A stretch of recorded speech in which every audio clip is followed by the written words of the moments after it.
السلام علیکم قصہ کہانی یوٹیوب چینل کے معزز خواتین و حضرات، میں امید کرتی ہوں کہ آپ سب خیریت سے ہوں گے۔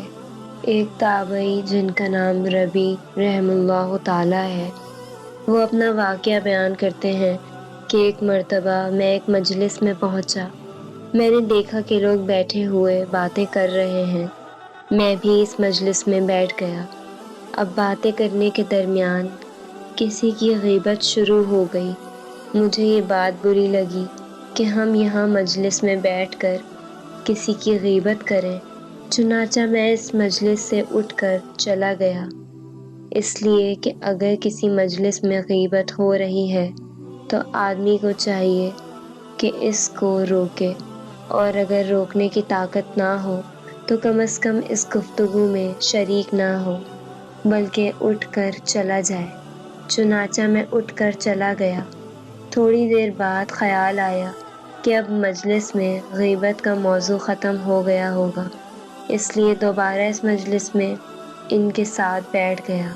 اب تھوڑی دیر ادھر ادھر کی باتیں ہوئیں، لیکن تھوڑی دیر کے بعد پھر غیبت شروع ہو گئی۔ لیکن اب میری ہمت کمزور پڑ گئی اور میں مجلس سے اٹھ نہ سکا، اور جو غیبت وہ لوگ کرتے رہے میں اسے سنتا رہا۔ پھر میں نے بھی غیبت کے ایک دو جملے کہہ دیے۔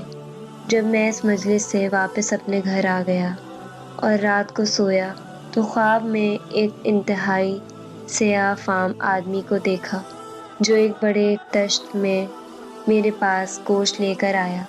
جب میں نے غور سے دیکھا تو معلوم ہوا کہ وہ خنزیر کا گوشت ہے، اور وہ سیاہ فام آدمی مجھ سے کہہ رہا ہے کہ خنزیر کا گوشت کھاؤ۔ میں نے کہا میں مسلمان ہوں، خنزیر کا گوشت کیسے کھاؤں؟ اس نے کہا یہ تمہیں کھانا پڑے گا۔ پھر زبردستی اس گوشت کے ٹکڑے کو میرے منہ میں ٹھونسنے لگا۔ اب میں منع کرتا جاتا ہوں اور وہ ٹھونستا جا رہا ہے، یہاں تک کہ مجھے متلی اور قے آنے لگی، مگر وہ ٹھونستا جا رہا تھا۔ پھر اسی شدید اذیت کی حالت میں میری آنکھ کھل گئی۔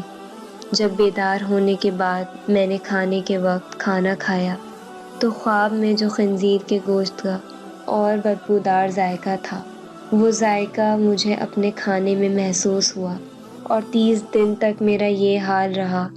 جس وقت بھی میں کھانا کھاتا تو ہر کھانے میں اس خنزیر کے گوشت کا بدترین ذائقہ میرے کھانے میں شامل ہو جاتا، اور اس واقعے سے اللہ تعالیٰ نے اس پر متنبہ فرمایا کہ ذرا سی دیر میں نے مجلس میں غیبت کی تھی، اس کا برا ذائقہ میں 30 دن تک محسوس کرتا رہا۔